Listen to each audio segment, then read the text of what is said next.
Hello दोस्तों। इस video में हम जानेंगे गारमेंट शॉप के डेमो को मार्ग ईआरपी सॉफ्टवेयर में, और साथ ही साथ समझेंगे कि कैसे क्या प्रोसेस होता है गारमेंट शॉप में, कि कैसे वो परचेजिंग, बिलिंग और कैसे वो अपने स्टॉक को मैनेज कर सकता है। जैसा कि आप स्क्रीन पे देख पा रहे हैं कि यहाँ पे कुछ नोट्स मैंने बनाए हुए हैं, जिसके थ्रू इस वीडियो में हम सारी चीज़ों को प्रैक्टिकली जानेंगे। अभी स्टेप बाय स्टेप मैं आपको बताता हूँ। जैसे हम इसमें आइटम क्रिएशन को जानेंगे, किस तरीके से आपको आइटम मैनेज करना है, जैसे हमें ब्रांड, ग्रुप, ये सारी चीज़ों को कैसे मैनेज करना है, कैसे क्रिएट करना है। फिर परचेज एंट्री करनी है, और परचेज एंट्री के अंदर भी बहुत सारे ऐसे ऑप्शंस आते हैं जिसके थ्रू हमारा स्टॉक मेंटेन होता है। जैसे हमें कैसे जो है size wise, colour wise stock को वहीं पे डिफाइन करने का ऑप्शन हो, ताकि हमें सेलिंग पॉइंट पे कोई भी प्रॉब्लम या फिर हमें सेलिंग पॉइंट पे कुछ भी सोचना ना पड़े सेल करते समय। बार कोडिंग मैनेज, और उसी टाइम पे हम सेल रेट डिसाइड कर सकते हैं। और दूसरा ऑप्शन भी है हमारे पास कि हम सेल के टाइम पे भी रेट को चेंज कर सकते हैं, और बारकोड को हम प्रिंट करके हैंड टू हैंड अपने जो भी हमारे पास क्लोथिंग है उसके ऊपर हम लगा सकें। तो ये परचेजिंग का पूरा यहाँ पे मेथड मैंने बनाया हुआ है, किस तरीके से हम इसमें डील करेंगे। उसके बाद पेमेंट एंट्री है, जिसके थ्रू हम वेंडर की पेमेंट को ट्रैक कर पाएंगे, कब हमने उनको पेमेंट की है, अब कितना पे हमें उससे करना है। तो स्टेटमेंट वगैरह और रिपोर्ट सारी चीजें हम देख सकते हैं। उसके बाद सेल एंट्री है, और सेल एंट्री में भी कुछ चीजें हैं, जैसे कि ऑटोमेटिक सिलेक्शन, जो अभी मैं शुरू में आपको बता रहा था कि जब भी हम सेल करें तो हमें डिसाइड ना करना पड़े। अगर हम बारकोड मैनेज कर रहे हैं, बारकोड स्कैन करें, ऑटोमेटिक उसका जो भी साइज है, कलर है, एमआरपी है, सेल रेट है, जो भी हमने डिसाइड किया हुआ है परचेज में, वो ऑटोमेटिक लोड हो जाए। और उसके बाद फिर ऑटोमेटिक जैसे बिल सेव हो तो ऑटोमेटिक कस्टमर के पास जो है उसका बिल व्हाट्सअप हो जाए। और ये जो है मार्क सॉफ्टवेयर में बिल्कुल फ्री है, इसके लिए कोई भी एपीआई आपको इंटीग्रेट करने की जरूरत नहीं पड़ेगी। और इसके लिए ईमेल भी है, और ईमेल के लिए भी ये जो है बिल्कुल फ्री है, कोई एपीआई की नीड नहीं है। आपके पास जीमेल, हॉटमेल, रिडिफ मेल, इस तरह की कोई मेल आईडी है तो आप बिल्कुल उसको कॉन्फ़िगर कर सकते हैं।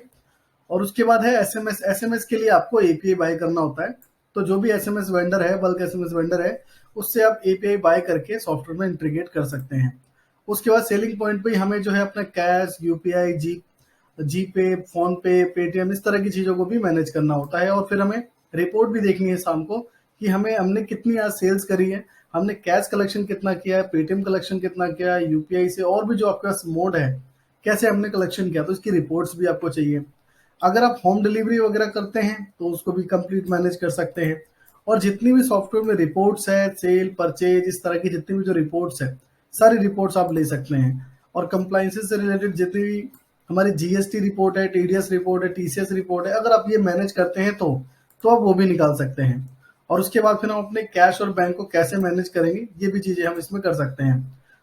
तो दोस्तों, जितने भी ये नोट्स आप जो देख पा रहे हैं, ये रेगुलर लोगों को यही नीड है, क्योंकि ऑलरेडी काफी जो है सेगमेंट पे हम सॉफ्टवेयर इंस्टॉल कर चुके हैं।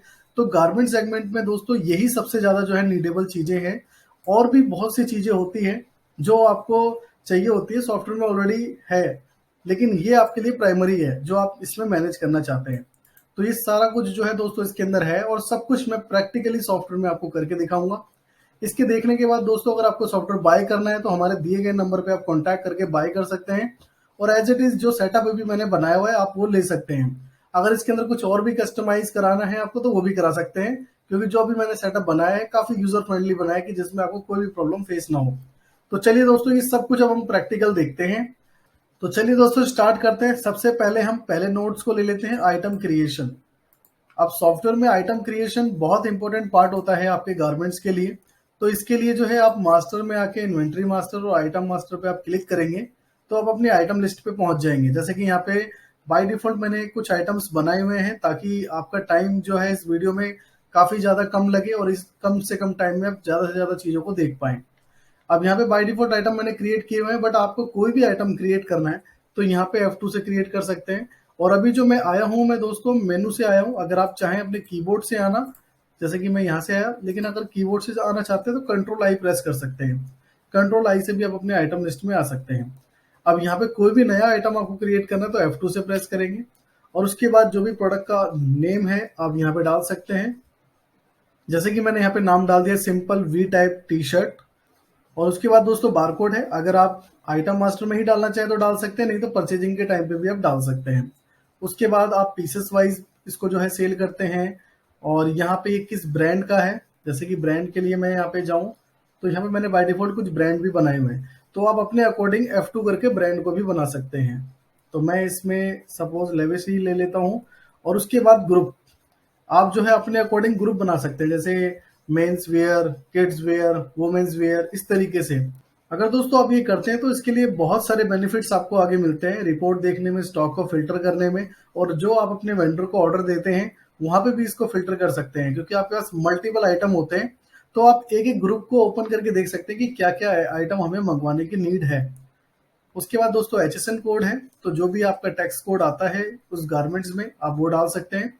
और उसके बाद यहाँ पे दोस्तों MRP, सेल रेट, अगर ये आप इधर ही डालना चाहें, मास्टर में डालना चाहें तो डाल सकते हैं, नहीं तो आप इन सबको परचेजिंग के टाइम पे भी डिसाइड कर सकते हैं। तो मैं इसको सेव कर देता हूँ, Ctrl W से इसमें सेव होता है। तो देखिए आइटम आपका सेव हो चुका है। अब हमने यहाँ पर रैक नंबर नहीं डाला। अगर दोस्तों आप रैक मैनेज करते हैं तो रैक भी डाल सकते हैं, सपोज मैंने ये F25 में डाला हुआ है। तो दोस्तों इस सेटअप में जो भी डेली यूजेस की चीजें हैं आपकी, वो सारी की सारी कंप्लीट मैंने कवर कर रखी है। जैसे रैक मैनेज करते हैं, क्योंकि आपके पास जो गारमेंट शॉप है उसमें मल्टीपल रैक्स होते हैं, तो कौन से रैक में क्या सामान रखा हुआ है, तो ये भी आप मैनेज कर सकते हैं। जब आप सेल करेंगे तो ये आपको बहुत हेल्प करेगा उसमें।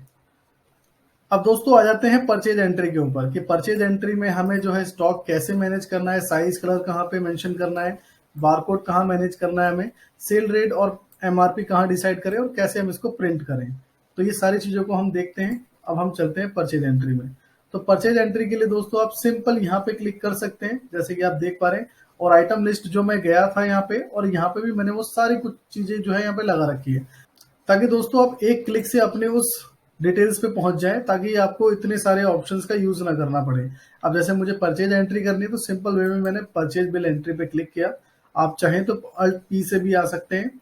उसके बाद जिस डेट में भी आपके पास परचेज आई है और जिस वेंडर से भी आई है, वेंडर भी मैंने ऑलरेडी बनाया हुआ है, बाकी आप F2 करके भी बना सकते हैं।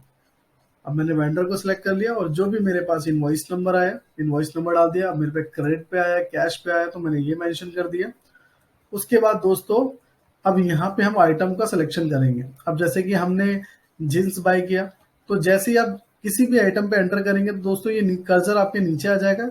सॉफ्टवेयर में देखेंगे तो ध्यान से, अब यहाँ पे S, Z और CL है, मतलब कि आप यहाँ पे साइज भी बता सकते हैं और कलर भी बता सकते हैं। दोस्तों मैंने एक ही फील्ड के अंदर दोनों चीजें डाल दी है, क्योंकि मोस्टली जो है आप ऐसे ही यूज करते हैं। अगर आप चाहें तो अलग अलग भी मैनेज करना चाहें, अलग अलग भी यूज कर सकते हैं, अलग अलग आपको दो फील्ड्स मिल जाएगी इसमें। बट मैंने जो अब तक सेल आउट किया है गारमेंट्स में, ज्यादातर लोग जो है दोस्तों साइज को मेंटेन करते हैं। बट मैंने यहाँ पे एक ऑप्शन और भी डाल दिया, कलर, कि अगर वो भी करना चाहो तो कर सकते हो, नहीं तो साइज भी डाल सकते हो सिर्फ।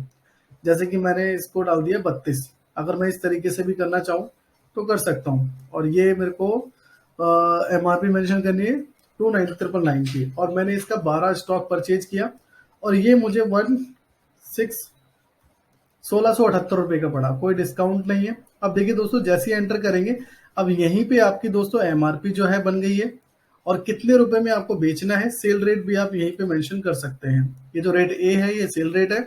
और बारकोड भी आपका ऑटोमेटिक जनरेट हो गया है, क्योंकि गारमेंट्स में सेल्फ जो है बारकोड ज्यादा जनरेशन होता है, क्योंकि आगे से कपड़ों में बारकोड बहुत ही कम आता है।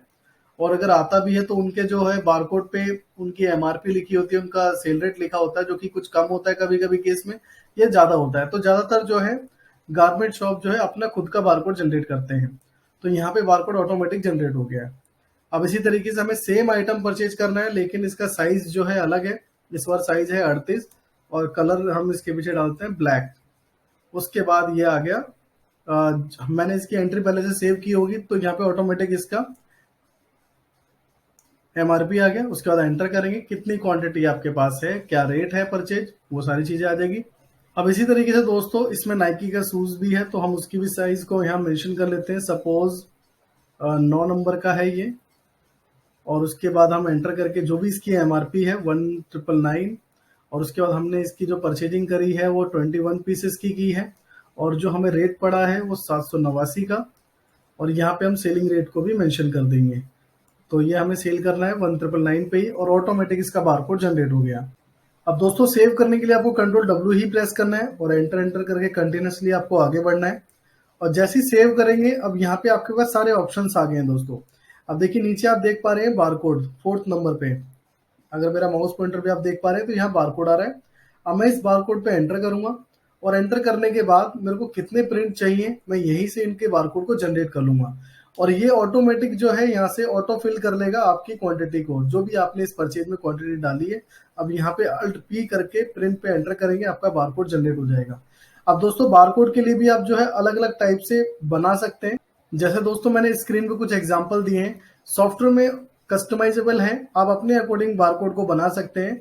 जैसे आप चाहें तो इस तरीके का बना सकते हैं, जैसे भी आपके गारमेंट्स में चलते हो। गारमेंट्स में कुछ कहीं कहीं पे ये देखने को मिलता है कि काफी ज्यादा लॉन्ग होते हैं उनके जो ये पेजेस हैं, कोई लैंडस्केप में ही बनाता है, कोई ज्यादा बड़े पेजेस, कोई सिंगल रोल्स पे बनाते हैं। तो हर तरीके के बारकोड को आप डिजाइन कर सकते हैं। जैसे कि अभी मैंने जो इसमें किया हुआ है वो सिंपल सा किया हुआ है मैंने इस तरीके का। तो अगर आप चाहें तो आपकी कोई और नीड है तो आप अपने अकॉर्डिंग इसको डिजाइन भी करवा सकते हैं या कर सकते हैं। इसका वीडियो भी हमारे चैनल पे अपलोडेड है, तो उसका लिंक मैं आपको डिस्क्रिप्शन में दे दूंगा कि कैसे आपको बारकोड जनरेट करना है, तो उससे आपको एक आइडिया लग जाएगा। तो दोस्तों परचेज एंट्री भी हो चुकी है और यहाँ पे हमने जो है स्टॉक को भी colour wise, stock wise, size wise manage कर लिया और बारकोड को भी मैनेज कर लिया दोस्तों। प्रिंट करने के लिए cell rate, purchase rate, MRP भी हमने डिसाइड कर लिया। आइटम हमारा एक ही है और हमने उसमें multiple MRP, multiple cell rate को मैनेज कर दिया। अब यहाँ पे दोस्तों बात आती है वेंडर पेमेंट की। अब हमें अगर पेमेंट एंट्री करनी है, क्योंकि साथ साथ हमें अकाउंटिंग भी मैनेज करनी है, तो दोस्तों इसके लिए आपको आना है पेमेंट आउट पे। जैसे ही आप पेमेंट आउट पे क्लिक करेंगे, अब जिस डेट में भी आपने इनको पेमेंट की है वो डेट आप मेंशन करेंगे। उसके बाद पार्टी का नाम क्या है, यानी कि वेंडर का नाम क्या है, एंटर करेंगे। 1,58 की आपने इनसे परचेजिंग ली हुई है। सपोज हमने इनको 1,00,000 रुपए की पेमेंट कर दी है, तो आपने इस तरीके से मेंशन किया। अब यहाँ पे ये ओपन हो जाएगा कि कौन से बिल के रिगार्डिंग आपने किया, एंटर करेंगे आप। अब 2 बिल इनके आए हुए हैं, तो हमने दूसरे बिल की पेमेंट करी है इनको। उसके बाद आप एंटर करेंगे और यहाँ पे पेमेंट मोड को चूज कर सकते हैं आप कि आपने इनको अपने आईसीआई बैंक से किया है, कैश पे किया है, या किसी तरीके से भी आपने किया है, तो वो आप यहाँ पे मेंशन कर सकते हैं और एंटर करके सेव करेंगे। तो दोस्तों अब हम इनका खाता चेक कर लेते हैं। इसके लिए आप आएंगे बुक्स में, ऑल लेजर, और अब हम टाइप करते हैं शर्मा जी। तो देखिए अब यहाँ इनको हमें 58,000 की पेमेंट करनी है, क्योंकि 1,00,000 की पेमेंट हमने इनको कर दी है। तो साथ ही साथ आप इनके अकाउंटिंग को भी मैनेज करते हुए जा रहे हैं, बैलेंसेस को मैनेज कर रहे हैं। अब दोस्तों हमें देखना है सेल एंट्री के बारे में। अब सेल एंट्री में हम कैसे सेल एंट्री करें ताकि ऑटोमेटिक उसका साइज, प्राइस सिलेक्शन हो जाए और ऑटोमेटिक व्हाट्सएप पहुंच जाए, ईमेल पहुंच जाए। और एसएमएस के लिए तो एपीआई आपको लेना होता है पहले, जो फ्री ऑफ कॉस्ट है इसके अंदर, उसको मैंने ऑलरेडी सेटअप कर लिया है, तो वो भी मैं आपको प्रैक्टिकली दिखाऊंगा इसमें मोड ऑफ पेमेंट आपको कैसे यूज करना है। तो सेल एंट्री के बारे में समझते हैं। अब इसके लिए दोस्तों आपको आना है रिटेल बिलिंग पे। अब आप चूज भी कर सकते हैं आपको रिटेल करना है, होलसेल करना है, तो इस तरीके से आप सिलेक्शन भी कर सकते हैं। मेरे को रिटेल करना है, तो मैंने एंटर किया। अब आप अपने कस्टमर का मोबाइल नंबर यहाँ पे मेंशन करेंगे। अगर वो कस्टमर रजिस्टर्ड है तो आपके पास ऑटोमेटिक उसका नाम जैसे फिल हो जाएगा, जैसे कि आप यहाँ पे देख पा रहे हैं। नहीं तो सॉफ्टवेयर आपसे पूछेगा उसकी फर्स्ट टाइम डिटेल को डालने के लिए। उसके बाद आप एंटर करेंगे और यहाँ पे आपको बारकोड स्कैन करना है। जैसे कि अभी मेरे पास बारकोड नहीं है, बट मैंने बारकोड के नंबर को टाइप कर दिया है। एक्चुअली बारकोड का जो रीडर है वो भी यही काम करता है कि उसके नंबर को जल्दी से टाइप कर देता है। तो मैंने यहाँ पे मैनुअली टाइप कर दिया। अब जैसे ही एंटर करूंगा तो ऑटोमेटिक जिसका भी मैंने बारकोड मेंशन किया है, उसका साइज क्या है, उसका अमाउंट क्या रखा हुआ है मैंने, तो ऑटोमेटिक यहाँ पे लोड हो गया है। अब दोस्तों इसी तरीके से आप मैनुअली भी करना चाहें, जैसे कि मैं एंटर करके मैनुअली करना चाहूँ कि जींस मुझे सेल आउट करनी है। अब यहाँ पे मेरे पे 2 ऑप्शन है। पहला ऑप्शन है 32 साइज का, जिसमें मेरे पास 12 स्टॉक है, 2,999 की इसकी जो है एमआरपी है और सेल रेट है। अगर मैं ये सेल करना चाहूँ तो मैं ये भी कर सकता हूँ। अगर मुझे इसका ब्लैक 38 का ब्लैक सेल करना है तो मैं वो भी कर सकता हूँ। तो सपोज मुझे 32 सेल करना है, तो ये ऑटोमेटिक लोड हो गया। अब हमें यहाँ डिसाइड नहीं करना पड़ा। देखिए अब आइटम में इन दोनों को लोड कर लेता हूँ, जींस और ये भी मैं लोड कर लेता हूँ। तो दोस्तों आइटम हमारा एक ही है, इसमें जो साइजेस हैं, जो कलर है, उसके अकॉर्डिंग इसने इनकी अलग अलग एमआरपी और सेल रेट को यहाँ पे मेंशन कर दिया। तो परचेजिंग के टाइम पे हमने सब कुछ डिसाइड कर दिया था हमें कितने का बेचना है, कितने का, ये सारा कुछ फिक्स रखना है। अगर दोस्तों कंडीशन ऐसी है कि आप यहाँ पे चेंज करना चाहें तो कर सकते हैं। देखिए जैसे कि मैंने एंटर किया और मैं इसको जो है 4,500 रुपए में सेल करना चाहता हूँ, तो मैंने यहाँ पे इसको मॉडिफाई भी कर दिया। तो इंस्टेंटली आप ये भी कर सकते हैं। उसके बाद आप जैसे ही इस बिल को सेव करेंगे एंड के बटन से या कंट्रोल डब्ल्यू के बटन से, तो यहाँ पे आपके सारे मोड ऑफ पेमेंट आ जाएंगे। तो आप यहाँ पे डाल सकते हैं, अगर किसी ने क्रेडिट कार्ड, डेबिट कार्ड से पेमेंट करी है, जीपी से पेमेंट करी है, या पेटीएम, फोन पे किया है, या किसी ने आपको पार्शियली पेमेंट किया कि कुछ कैश पे किया है और कुछ आपको जो है फोन पे यूपीआई किया है। जैसे कि इनका जो बिल है वो 8,734 रुपये का बन रहा है। तो इन्होंने 5,000 जो है कैश पे किया है, और उसके बाद जो इसमें 3,734 रुपये बचे हैं इसके लिए इन्होंने पेटीएम कर दिया। उसके बाद आप यहाँ पे फिर से एंड बटन प्रेस करेंगे तो देखिए पार्शियल पेमेंट भी हम कलेक्शन कर सकते हैं। अब जैसे ही हमने इसका बिल सेव किया तो यहाँ पे आप इस तरीके से इसका बिल प्रीव्यू देख सकते हैं। जैसे कि आप देख पा रहे हैं बिल पे कि ये हमने बेल्ट सेल करी है स्टैंडर्ड साइज जीन्स, एक 32 साइज की हमने सेल करी है, और एक जीन्स हमने 38 ब्लैक कलर की सेल की हुई है। तो इस तरीके से डिटेल डिस्क्रिप्शंस आपको यहाँ पे शो होगी, और आप इसे कस्टमाइज भी करा सकते हैं अपने अकॉर्डिंग, अगर आपके यहाँ पे कोई और सेटअप है या किसी और तरीके से आप चाहते हैं तो इस तरीके से। अब जैसे ही मैं इसको स्केप करूंगा तो सॉफ्टवेयर मेरे से पूछेगा कि क्या आप इसको मेल और व्हाट्सएप करना चाहते हैं। अगर मैं इसे यस करता हूं और एंटर करता हूं तो यहाँ पे मेल आईडी पूछेगा। तो दोस्तों मैंने यहाँ पे मेल आईडी मेंशन कर दी, उसके बाद मैंने एंटर किया। अब ये सॉफ्टवेयर ऑटोमेटिक जो है मेलिंग करना स्टार्ट कर रहा है। अब ये जो है व्हाट्सएप भेजना स्टार्ट कर रहा है।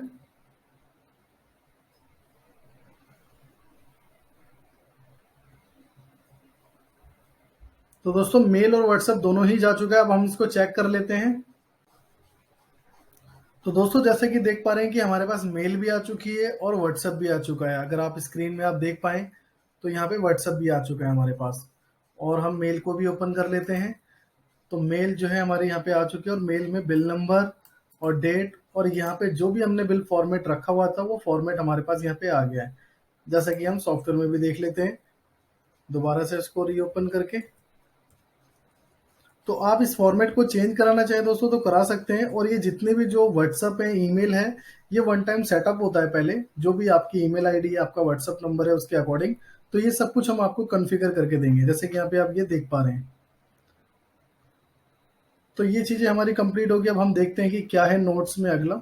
उसके बाद दोस्तों आप यहाँ पे कंप्लीटली होम डिलीवरी को भी मैनेज कर सकते हैं। अगर आपके यहाँ पे सिस्टम है कि आप होम डिलीवरी करते हैं या ऑनलाइन ऑर्डर लेते हैं, उस ऑर्डर की पूरी ट्रैकिंग करते हैं, तो ये भी आप सॉफ्टवेयर में कर सकते हैं। इसका भी ऑप्शन दिया हुआ है ट्रांजेक्शन में, डिस्पैच मैनेजमेंट। अभी जैसे कि जो हमने बिल जनरेट किए हैं उसी से रिलेटेड देख लेते हैं। तो ये 3 बिल हैं, आप यहाँ पे इसको मैनेज कर सकते हैं। तो इसका भी एक कंप्लीट सेटअप होता है, और ये जो सेटअप है ये रिक्वायरमेंट के अकॉर्डिंग ही होता है, क्योंकि हर जगह पे अलग रिक्वायरमेंट होती है। कोई अमेजोन फ्लिपकार्ट पे जो है उसको मैनेज करता है, कोई सेल्फली अगर खुद की वेबसाइट है उससे मैनेज करता है। तो उसके क्या स्टेप्स हैं उसको मैनेज करने के, ये रिक्वायरमेंट के ऊपर ही ये जो है कंप्लीट हो पाती है। यहाँ पे कलर इंडिकेशन लग जाता है, और जो भी डिलीवर्ड हो चुके हैं वो बिल यहाँ पे आपको शो नहीं होता। अगर आप सर्च करते हैं तो वहां पे आपको दिखाता है कि जो भी इसका स्टेटस है कि ये डिलीवर्ड है या पेंडिंग में है। तो इसके लिए एक सेपरेट वीडियो मैं आपको अलग से दे दूंगा, आप मेरे चैनल को सब्सक्राइब करके रखें तो इसका भी एक अलग से आपको वीडियो मिल जाएगा एक किसी सिंपल स्टेप के लिए, क्योंकि ये बहुत बड़ा टॉपिक है। अगर हम इसको सेटअप करें, कवर करें, तो ये वीडियो और भी ज़्यादा लेंथी और ज़्यादा टाइम इसका हो जाएगा।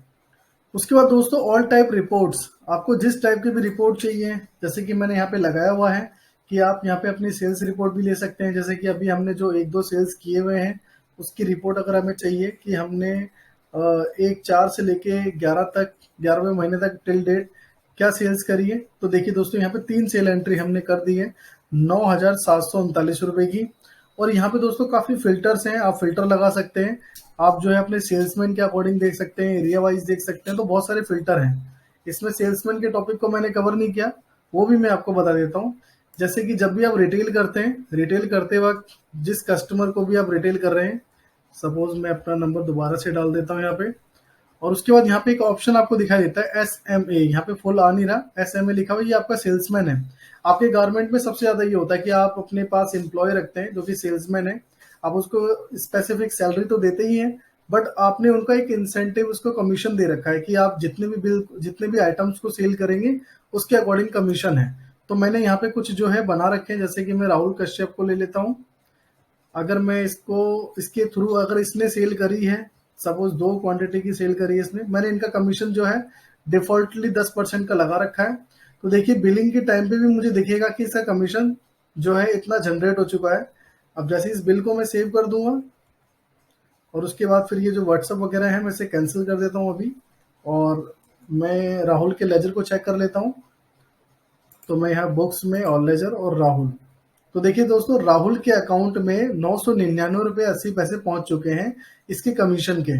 अब ये कभी भी लेना चाहें तो दोस्तों ले सकता है। आप सिंपल वे में एक पेमेंट एंट्री करेंगे, पेमेंट आउट करेंगे, एंटर, और यहाँ पे आप राहुल का खाता लिंक करेंगे और उसके बाद कितने पैसे देना चाहते हैं आप राहुल को। सपोज राहुल ने आपसे 500 रुपये ले लिए, और किस बिल के कमीशन के, इस बिल के कमीशन के, तो आप यहाँ पे अगेंस्ट भी डाल सकते हैं। उसके बाद एंटर एंटर करके सेव कर देंगे। अब जैसे भी आपने मोड ऑफ पेमेंट किया हुआ है, मैंने बाय डिफॉल्ट कैश में सेव कर दिया, आप अपने अकॉर्डिंग सेव कर सकते हैं। अब दोबारा से आपको राहुल का खाता देखना है तो आप ऑल लेजर में आएंगे और राहुल के खाते में देख सकते हैं कि आप 499 आपको और पे करने हैं। तो पूरी डिटेल है, पूरी स्टेटमेंट्स है यहाँ पे, आप चाहे मैनेज कर सकते हैं इसको। हम जो अगले स्टेप की तरफ थे वो है रिपोर्ट्स। तो आप अपनी रिपोर्ट देख सकते हैं जिस वे में भी आप रिपोर्ट देखना चाहें। जैसे सेल रिपोर्ट, ऐसी मुझे परचेज रिपोर्ट देखनी है कि मैंने कितनी आइटमों को परचेज कर लिया है और किससे परचेज किया मैंने, और जैसे ही एंटर करेंगे तो उसकी पूरी डिटेल्स आ जाएगी यहाँ पे कि जीन्स कितना मैंने बाय किया है, नाइकी के शूज कितने मैंने बाय किए, कितने रुपए के बाय किए हैं। तो इस तरीके से दोस्तों आप परचेज रिपोर्ट भी जनरेट कर सकते हैं। ऐसे ही इन्वेंट्री आप मैनेज कर सकते हैं कि मैंने कितना सेल परचेज किया और कितना मेरे पे टिल डेट बचा हुआ है। अब देखिए दोस्तों, जो मेरे पे बेल्ट है, बेल्ट की जो परचेज है 1/4 से लेके 5/11 तक की 23 आइटम मैंने इसे परचेज किया है, और सेल मैं इसको 4 कर चुका हूँ अब तक। 19 का मेरे पास क्लोजिंग स्टॉक है। ऐसे ही मेरे पास जो है 46 पीस मैंने जीन्स को परचेज किया और 4 सेल कर चुका हूँ, 42 मेरे पास है। इस तरीके से आपको इसकी वैल्यूएशन भी दिखेगी और टोटल टिल क्या है आपके पास वो भी दिखेगा। अब यहाँ पे दोस्तों एक ऑप्शन और भी है कि अगर आपको ये रिपोर्ट समझ में नहीं आ रही या वो चीज़ नहीं निकल पा रही जो आप चाहते हैं इसमें, तो डेली रिपोर्ट्स में आके आप यहाँ पे बिजनेस एनालिसिस में जाकर अपने अकॉर्डिंग रिपोर्ट को जनरेट कर सकते हैं। जैसे कि मुझे पहले बिल नंबर चाहिए, उसके बाद आइटम चाहिए, और मुझे सेल एनालिसिस करना है, और डेट आप यहाँ मेंशन कर सकते हैं। उसके बाद शो पे क्लिक करेंगे। अब देखिए ये आपके अकॉर्डिंग रिपोर्ट बन गई है। अब इसमें बहुत सारे कॉलम है, आप चाहें तो इन कॉलम को भी हटा सकते हैं। जैसे कि मुझे ये सारी चीज़ें नहीं चाहिए, और उसके बाद आप इसको डन करेंगे तो देखिए कॉलम भी स्पेसिफिक हो जाएंगे आपके। तो आप अपने अकॉर्डिंग रिपोर्ट जनरेट करके इसको सेव भी कर सकते हैं, एक्सेल, पीडीएफ जो भी लेना चाहें इसका वो भी ले सकते हैं। अब है दोस्तों जीएसटी रिपोर्ट। तो इसके लिए दोस्तों जीएसटी के मेनू में आएंगे और GSTR 1, 2, 2A consolation reconciliation, 2B reconciliation, 3B, GSTR 9, सारी वो रिपोर्ट्स आपको मिलेगी जो हमारे गवर्नमेंट पॉलिसी के अकॉर्डिंग है, जीएसटी पॉलिसी के अकॉर्डिंग है। जैसे आपको अपनी आरसीएम की रिपोर्ट चाहिए, आपको अपनी टीडीएस की रिपोर्ट चाहिए, तो वो सारी चीजें दोस्तों यहाँ पे अवेलेबल है। जैसे भी रिपोर्ट आप जनरेट करना चाहें और जिस फॉर्मेट में भी चाहें कि एक्सेल, सीएसवी में आपको चाहिए तो वो भी कर सकते हैं। और ईवे अगर आप मैनेज करते हैं तो ईवे बिल को वन टाइम कॉन्फ़िगर करके आप यहाँ पे ऑटोमेटिक जो है अपना ईवे निकाल सकते हैं सॉफ्टवेयर से, अगर आप होलसेल करते हैं तो। अब इसके बाद दोस्तों था कि आप अपने कैश एंड बैंक को भी मैनेज कर सकते हैं। जैसे कि अभी आप यहाँ पे देख पा रहे हैं कैश एंड बैंक। तो हमारे पास जितने भी कैश एंड बैंक है, जैसे जो भी आपके पास पेटीएम में पैसे आते हैं जो आप सेल के ट्रांजेक्शन पे ले रहे हैं, तो इसको हमें सेटल्ड भी करना होता है कि जो भी आप पेटीएम यूपीआई से ले रहे हैं ये सारे के सारे आपके किसी एक अकाउंट में आते हैं, चाहे सेविंग हो, करंट हो, तो हमें इसे सेटल्ड करना होता है।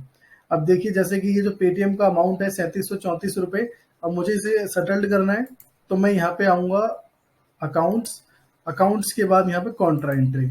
उसके बाद आप यहाँ पे एंटर करेंगे। सबसे पहले आप लेंगे जहाँ से अभी आप सेटल करना चाहते हैं। जैसे पेटीएम से सेटल करना है मुझे 3734 रुपये, और उसके बाद आप एंटर करेंगे और यहाँ पे आपको कौन से अकाउंट में सेटल करना है, जिसमें भी हुआ हो, उसके बाद आप एंटर एंटर करके इसको सेव करेंगे। अब अगर हम कैश एंड बैंक देखेंगे दोस्तों, तो पेटीएम में अब कोई भी बैलेंस पेंडिंग नहीं है। और अगर हमें इसकी रिपोर्ट देखनी है कि कितना अमाउंट सेटल्ड हुआ है, तो यहाँ पे इस तरीके से रिपोर्ट भी देख सकते हैं आप। अब हमें अगर मोड ऑफ पेमेंट की रिपोर्ट देखना है कि आज मैंने कितना कलेक्शन किया, आज आपको क्लोजिंग करनी है वो अपने सारे के सारे जो आज का बिजनेस हुआ है, उसके लिए दोस्तों आप आएंगे डेली रिपोर्ट्स में, sale report, mode of payment report, और यहाँ पे आप एंटर एंटर करके डिटेल्स करेंगे और यहाँ पे आप डेट मेंशन करेंगे, सेम डेट को अगर आप डेली बेसिस पे क्लोज करते हैं। उसके बाद व्यू करेंगे तो देखिए दोस्तों आज आपने इतने बिल जनरेट किए हैं, और इसके अकॉर्डिंग दोस्तों आपने कैश कलेक्शन कितना किया है, और पेटीएम, फोन पे, जितने भी मोड ऑफ पेमेंट आपके पास होंगे। जैसे कि मैंने ये 335 का बिल जनरेट किया तो मुझे इसका कैश कलेक्शन ही 335 का हो गया, इसका 670, इसका 5000, इसका बिल बना है 8734 रुपए का। 5000 मेरे पास पेटीएम सॉरी कैश है, और 3734 रुपए मेरे पास पेटीएम है। तो टोटल कलेक्शन कितना है आपके पास मोड ऑफ पेमेंट के अकॉर्डिंग, तो आप यहाँ पे देख सकते हैं, और यहाँ से आपको अपने आज की कितनी सेल्स करी है वो भी दिख जाएगी। तो दोस्तों इसमें सारी चीज़ों को हमने जो है कंप्लीट किया है, जो आपके रेगुलर बेसिस पे चीज़ें चाहिए होती है। बाकी इसके अलावा सॉफ्टवेयर में और भी ऑप्शंस है और भी चीज़ें हैं।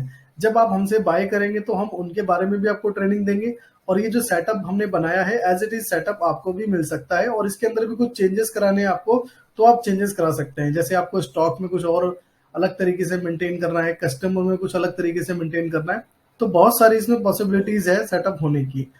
तो दोस्तों हमारे दिए गए नंबर पे आप कॉन्टैक्ट कर सकते हैं अगर आपको बाय करना है, और अगर कोई और भी आपका क्वेश्चन है तो आप हमें कमेंट कर सकते हैं या हमें कॉल कर सकते हैं। दोस्तों वीडियो अच्छी लगी, वीडियो को लाइक करें, चैनल को सब्सक्राइब करें ताकि और भी आने वाली वीडियोस आप तक सबसे पहले पहुंचे। Thanks for watching.